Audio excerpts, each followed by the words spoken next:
Welcome, folks. I'm Jaby Koay, joined by CAMI, Mango Eating Storm. And we're going to look at Honest Trailer's Unbreakable. Bonus points if you can catch a freeze frame of Mango in her mouth as she laughs. Because you go, ha! And there's like bits in there. That's always my panic. And then it just like spews out.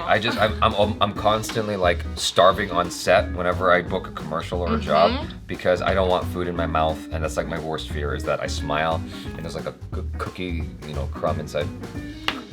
My worst fear is I'll eat something that like doesn't sit well with me, and then I'm in for a long shoot. On the toilet. A long shoot on the toilet. Nice. Because it's shooting out of you. More dad jokes.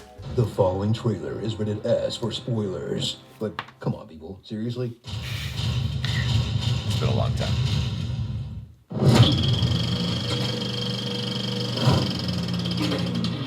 After his breakout hit, I see dead people. but before we had to break up with him, Bring me all your elderly! M. Night Shyamalan was still unbreakable. That's true.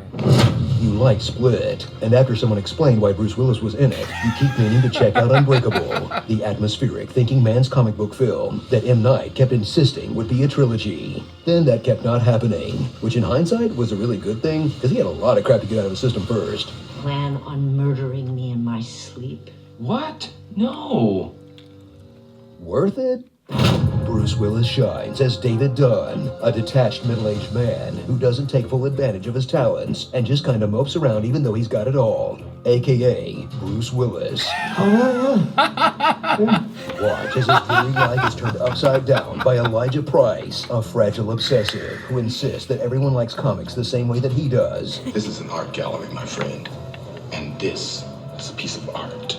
And who's prone to angry, violent outbursts, aka modern-day comics fans. Together, they'll shake up David's midlife crisis by discovering he has the power to lift any weight, lick any toilet seat, You don't get sick. and pause for any amount of time in the middle of a sentence. I'm so moving there. It's just... Oh, just not now. Something's just not right. This morning was the first morning that I can remember that I didn't open my eyes and feel sadness. Strap in for everything you love about early Shyamalan, like clunky dialogue, You can't let bad things happen to good people, right?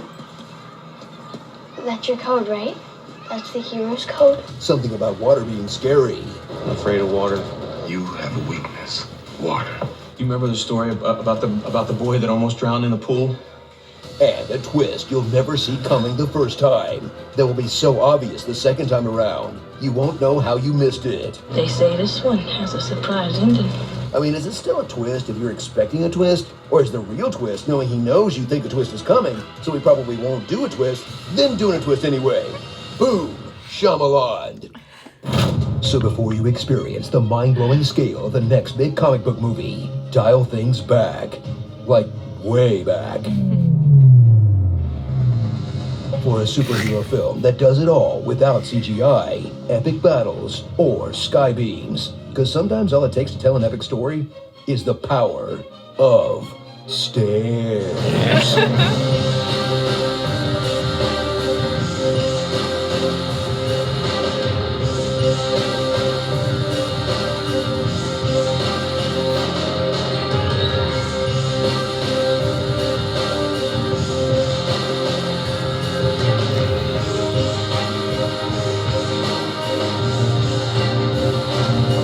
Like I'm watching Drive.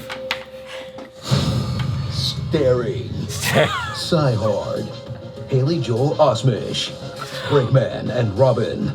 And in West Philadelphia, born and raised near the playground was how he spent most of his days. He went up taxing because Spade is so cool, too sick to shoot b-ball outside of his school. Then an unbreakable guy who was up to some good started sleeping children in the neighborhood. He derailed one little train and the guy got scared and said, I'm sending you to an asylum for psychological care. Man of Feels. Wow. You better not be jacking off to the Japanese comics, I swear to God. It is called hentai, and it is art. Good day, sir. Wow. The Fresh Prince of Bel-Air reference was my favorite part of that. That was great. I didn't realize how much staring there was in the movie when I first saw it. Yeah. It's been a long time. I mean, I did notice that it was slow. It was fine. It was palatable. Right. I thought it was like it fit the film. building tension. Right. I mean, out of context, all that staring looks pretty awful.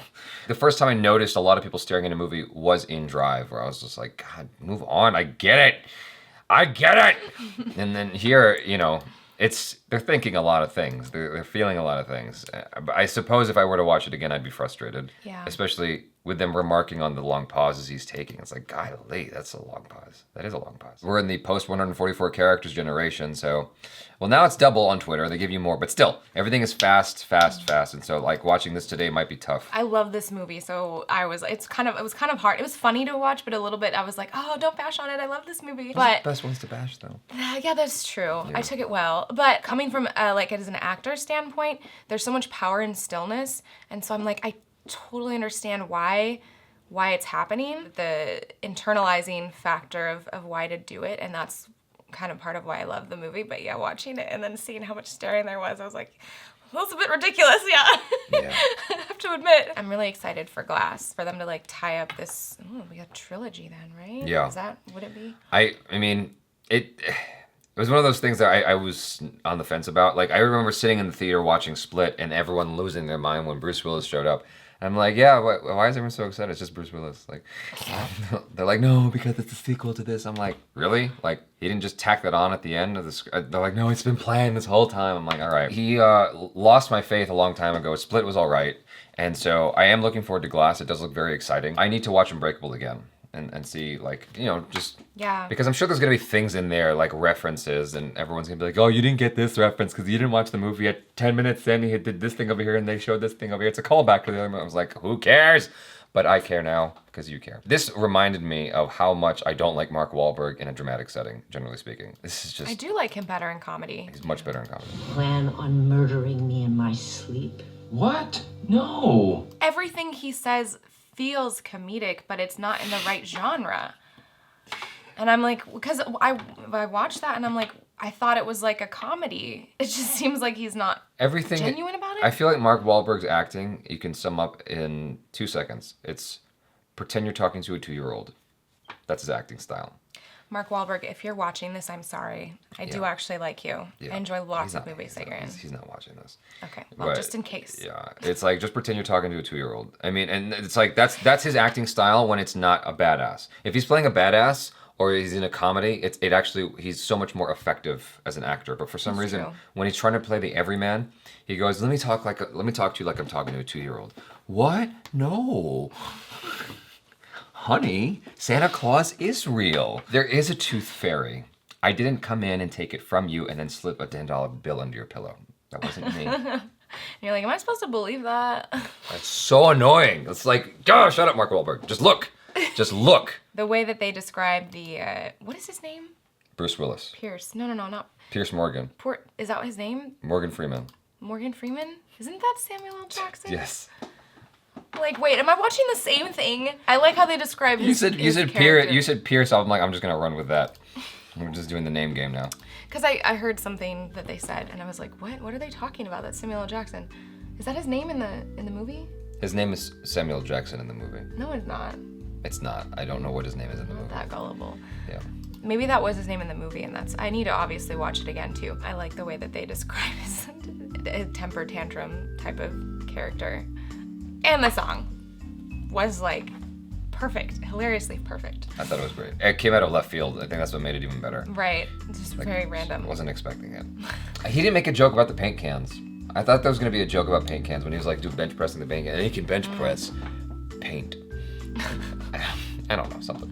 I feel like there's a joke there. You know you've made it when you can bench press paint. Exactly. That's what they do at the gym. They just got paint cans lying around. They're like, weights are too expensive. Exactly. Here. This is more cost effective and more environmentally friendly. You guys, thanks so much for hanging out with us. Thank you to Screen Junkies for allowing us to react to this. Very, very much appreciate it. And be sure to check out CAMI Storm on the social media. She's got lightning fast uploads with her pictures. I was looking for something, some kind of pun. It's okay, I'll take it. I'm Jaby Koay. This is CAMI Storm. Peace out.